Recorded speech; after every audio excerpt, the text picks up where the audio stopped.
for 5 minutes long, and she's not going to be able to tolerate it. So you want to feel it and make sure that you yourself can tolerate it against your skin for 10, 15, 20 seconds at least before you start putting it on her and making that uncomfortable. Some people will use what's called stockinette. It's on a roll, and it's basically something that looks like a big sleeve. I think we have some. But you can use stockinette as a layer between the skin and the material if you need to work with the material faster or longer. The challenge is with Easy Form, it sticks to and makes the little stockinette indentions in the material. So you don't have to sort of wear the stockinette with it all the time. It's just not very pretty. But it is doable. Okay, so this is definitely a little bit better right now. So I'm going to put this across the back of her hand. If anybody needs to, just don't get in the way of the video, but stay and move as you need to. I'm going to make sure she stays in opposition and bring the thumb piece around. Okay? And then I'm going to work this bottom piece in. And this is something that might be a little bit uncomfortable to the person with pain, because I really need to get it down in that web space. I'm actually going to slightly stretch, not to the point where I'm causing it to be too tight on our thumb. And if it is too tight, you can just stick your hand in there and your thumb in there and kind of get it out a little bit. And the patient wiggle their thumb too. But you want to get it, and you're almost going to take your thumb and hold it. See how I'm just pressing right down in that web space? I'm just holding it nice and taut so it can make a nice smooth splint there. She's also bringing her right hand and pulling my thumb in to opposition. I didn't move my fingers like that. She pulled me into opposition like you did so naturally. This is just, my hand wraps around, my thumb goes right in her web space. I'm doing her left hand, of course. And so I've got the curve of my thumb makes a nice curve right in her web space. The bulk of my hand holds her right into opposition. My other hand is just bringing it around a little bit. And if my fingers on my right hand are actually pushing into her thumb space a little bit, and then to the thenar eminence just a little bit, because I want that to be in a nice position. All right, so once it starts cooling down, and it's cooled down quite a bit, we're going to kind of start looking at some things. I'm going to make sure it's not too tight. It looks like it might be, we'll have to see how easily she can get it on and off. It's a little snug, but not, she can move around in here. You don't want to cut somebody's circulation off, and you want to be able to get in and out of the splint without by themselves, okay? This joint on me is a little big. So if they have a big joint, I want to make sure they can get it out of the little hole. Exactly. Do you want to say that a little louder? Sure. So like my thumb joint, you can see the end, like my IP joint is larger. So I want to make sure that I can actually get that out of the hole, and then I'm not stuck with this splint on my hand and can't get it off. Exactly. So now that we've got it, if you take it off too soon, you're just going to make a smushy mess. This comes right out on off her hand, okay? While you're working with this, you're not sticking your fingers into that web space because you leave finger marks. You leave thumbnail marks, you leave fingernail marks on this material, okay? It definitely, but you can see it's just a nice smooth space, okay? Just a nice smooth spot. And this obviously sticks to itself. I probably need to push it in there just a little bit more, but so it won't pop off, but it does stick to itself. This is curved over this. What I'm going to do at this point, I wouldn't have taken it off, but I'm going to start checking some things, okay? I've got enough room for her thenar eminence to kind of bulge to the middle. You know what I mean? Like right there, where it squishes to the middle. I don't want the material so much that it's jamming into the palm of her hand. That may be a spot that you would trim with your paper before you started, okay? I don't want it getting into that crest. That's maybe a little long right there. It's bumping into her wrist bone right there.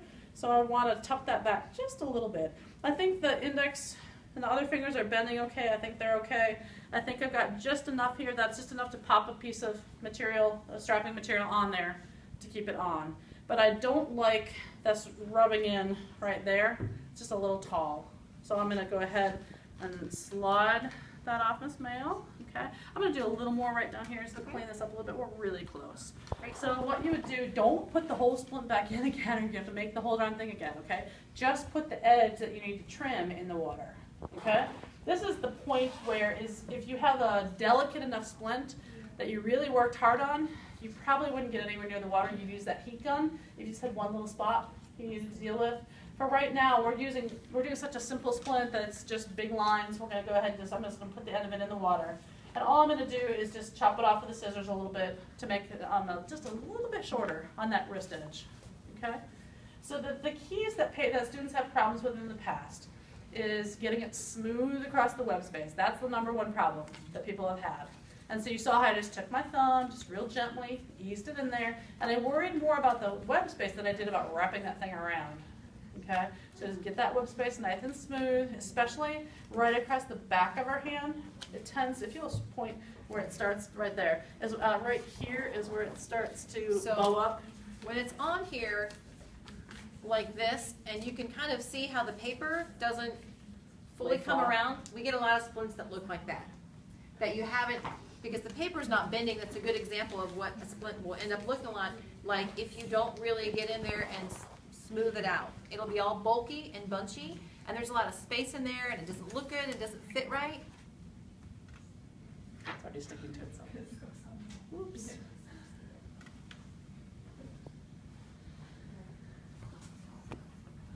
So I'm just kind of carefully trimming. I took about a quarter inch off or so. It's not too hot. Yeah, I like that a little better. If you needed to, some people will actually roll the end of the splint up a little bit, just so it's slightly curved away from the person's skin. All I'm doing is just pulling up that last 1/8 of an inch, just a little bit away, and you can certainly do that. I want to make sure that there's no sharp edges, that there's nothing that's going to poke into her. I can ask her how it feels. You know, did it feel comfortable? Anything poking you? Anything bugging you? Make sure she's got good motion. There's a couple little spots that are a little sharp, heading toward sharp, that I probably just heat it in the water, just take my finger and smooth out a little bit. This is a pretty forgiving material, so you can actually do that. The strapping material, again, we're not using the nice scissors, right? We're using the strapping bandage scissors.